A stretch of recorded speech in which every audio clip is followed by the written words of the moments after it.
মহকুমা জুড়ে জনতার দরবার, সাধারণ মানুষের সমস্যার কথা শুনলেন দিনহাটার বিধায়ক অজয় রায়।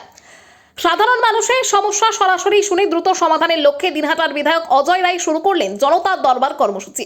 মঙ্গলবার চৌধুরীহাট বাজারে একটি শিবিরের মাধ্যমে এই উদ্যোগের আনুষ্ঠানিক সূচনা হয়। শিবিরে বিধায়ক অজয় রায় নিজে উপস্থিত থেকে এলাকার বাসিন্দাদের বিভিন্ন অভিযোগ এবং সমস্যার কথা মনোযোগ সহকারে শোনেন। পাশাপাশি প্রতিটি সমস্যার সমাধানের সম্ভাব্য উপায় নিয়ে আলোচনা করেন এবং দ্রুত ব্যবস্থা নেওয়ার আশ্বাস দেন।